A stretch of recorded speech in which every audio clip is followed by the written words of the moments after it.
Dans The Key, vous menez l'enquête et tentez de résoudre l'affaire avant les autres joueurs. Répartissez toutes les cartes face cachée, code couleur visible, au milieu de la table. Chaque clé permet de résoudre une affaire épineuse différente. Choisissez une clé et posez-la au milieu des cartes. Chaque joueur reçoit un porte-document qu'il place devant lui comme un paravent,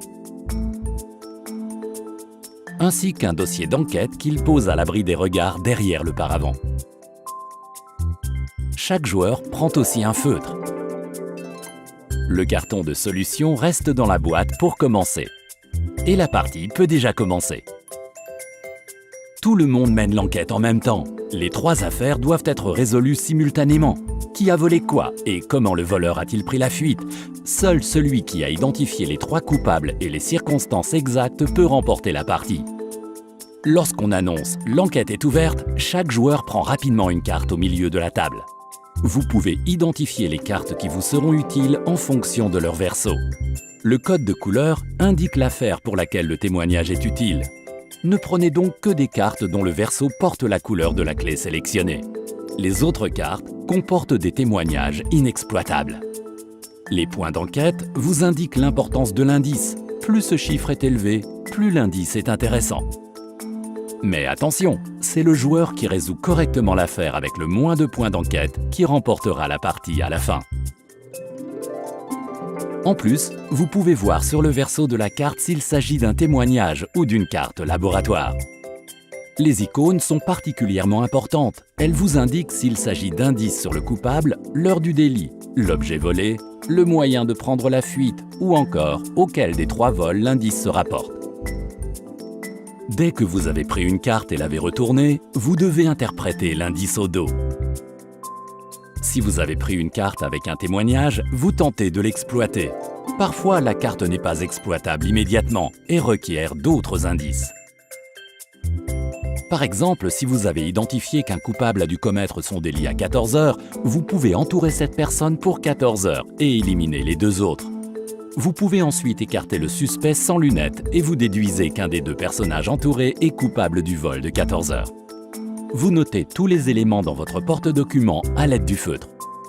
Si vous avez pris une carte de laboratoire, vous essayez d'associer une empreinte digitale, un objet ou l'image de vidéosurveillance à une personne. Cela peut s'avérer complexe. Vous aurez alors peut-être besoin de votre dossier d'enquête pour comprendre ces indices. Posez ensuite toutes les cartes que vous avez tirées derrière votre paravent. Vous choisissez aussitôt une nouvelle carte sans attendre que les autres joueurs aient fini d'interpréter leur indice. En vous servant des témoignages et des analyses de laboratoire, vous pourrez écarter de plus en plus d'hypothèses jusqu'à avoir clairement identifié les 3 voleurs.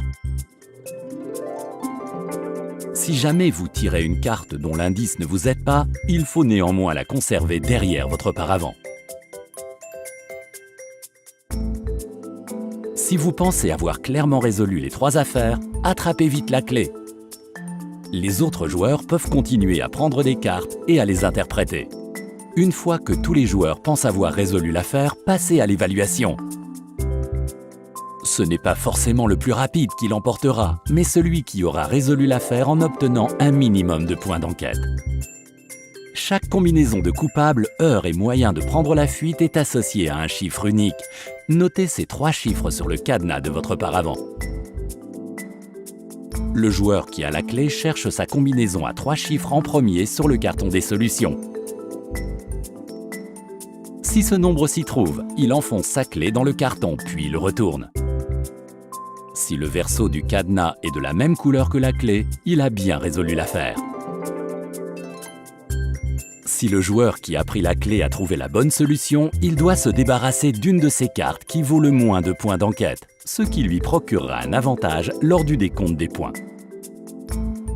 Si le cadenas n'est pas de la bonne couleur, l'enquêteur s'est trompé et c'est au tour du joueur suivant de vérifier si sa combinaison fonctionne. Dès que vous avez déterminé la bonne combinaison, les choses deviennent captivantes, car il se peut que plusieurs joueurs aient résolu l'affaire. Tous les joueurs qui ont trouvé la bonne combinaison comptent leurs points d'enquête. Le joueur qui a le moins de points d'enquête a le plus de flair et a résolu l'affaire avec le plus d'habileté. Il gagne la partie.